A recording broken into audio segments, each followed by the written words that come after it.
Hello everyone, this is Joe Man from James River Homebrewers, and I'm here today to talk about how to get those labels off your bottles. So before I used to go out and purchase my bottles, I discovered a local tavern that was basically giving away their bottles, allowing me to recycle them. And I used that term recycle to help me sway the owner to give me the bottles, because I told him they're going to be reused instead of him just throwing them away. So I got these bottles. Been using them for a few times, that's why some of them are missing labels, but I do still have some bottles with labels on them, and today I'm going to show you what you need to get those labels off. First thing you're going to need, obviously, is a sink and maybe a pitcher to transfer the water. You'll need a bottle washer and an adapter. This adapter will help you fit the bottle washer onto your sink. You'll remove the little end piece on the sink, and that'll let you put your bottle washer on. For cleaning, I use OxyClean, 1 scoop for 5 to 7 gallons of water. You can use PBW. I don't have that kind of money laying around, so I prefer OxyClean. Just make sure it is the free OxyClean with no dye and no perfumes. And you'll also need a cotton cloth. The reason why I use a cotton cloth is sometimes the glue doesn't always loosen from the labels, and that cotton cloth allows you to wipe the remainder of that glue off while it's still in the bucket soaking. So I'm going to get everything set up, and we'll come back and I'll show you how things work.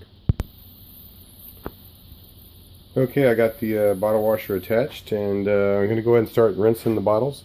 One of the things I did forget to mention is once you go to glass carboys, you may want to use your old fermenter bucket to wash these bottles in. Once you start doing this, but I wouldn't recommend going back to putting beer or anything in them, because there is going to be some residue from the glue and the chemicals, and it's just best not to go that route. So if you're afraid of using that, you can always go to your local food store. I went to Firehouse Subs, and I got this bucket for like $5, and it does real well for me.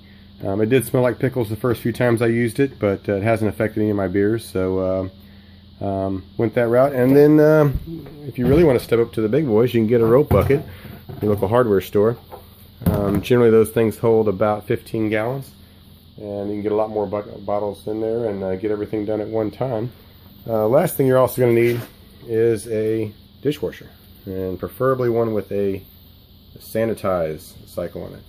What I like to do with my dishwasher is take out the utensil tray, and if you look closely, I've bent some of these tines to kind of match the bottles. So they're all in there kind of tight, but not so tight that they don't get rinsed on the inside, because you do want the water to hit the inside, get the rest of those chemicals out, as well as sanitize it with the heat. So I'm going to go ahead and start rinsing these bottles, and we'll pick back up in a second. Okay, I've got all my bottles rinsed out, got all the beer boogers out of the bottles. Now when it comes to the bottles, I like to sort them. I get all the ones that I've already cleaned, that don't need as much soaking, separate from like the big ones, and the ones that have the labels. Now the ones that have the labels, I generally like to put them on the bottom. Reason being is as I'm taking them out, they're going to set in the solution just a little bit longer. And occasionally you'll come across bottles like this where the logo is painted on, or maybe it's a nylon label. This process will not help you get that stuff off. You can do a couple things with them. You can cover it up with tape and use it, or give it to a new home brewer. Maybe they'll be excited to have a new bottle. But you can still clean it through the same process, and the inside will be just as good to put fresh beer in once you go through this process. I'm going to go ahead and start filling up my rope bucket. As I said before, it holds about 15 gallons of water, so I've got 2 scoops in there. Throw in my last scoop of OxyClean, and then I start filling it up with water from a pitcher, and that's going to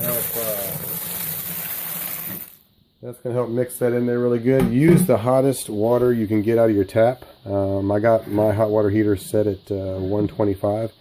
Hotter the better, but boiling, keeping in mind you're going to go back into this bucket in 2 hours to retrieve the bottles, so you don't want to scald your hands up too bad. I know it's going to drop in temperature, but using smaller buckets, the temperature will drop faster. Using a big bucket like this, the temperature will maintain a lot better, because there's less temperature drop. So the hottest water that comes out of my tap works for me. You just got to find that temperature that works for you, and give it a shot. We're going to get all these loaded up, and I'll be back in a second. Okay, I've got all my bottles soaking. I'm going to set them in here for 2 hours. I got my timer set. I'm going to come back in 2 hours and start rinsing the bottles out. I'll go back to my jet washer, rinse the inside of the bottles out, separate them out. The bottles that have labels on them, I'm going to use that cotton cloth to get the glue and everything off. And then once that's done, I'm going to put them into the dishwasher.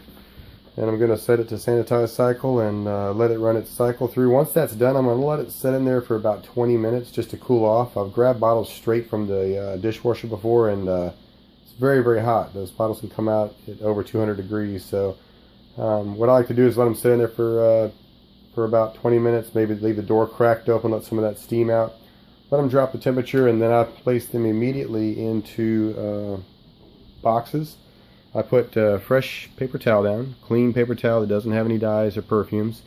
I store them upside down with the neck facing downward. And then right before I'm ready to use, I do shoot a little star sand into them, and then I start bottling that day. I'll go ahead and clean all this up and get all this done. I hope you enjoyed this video. Let me know what you think, and we'll catch you next time. Thanks.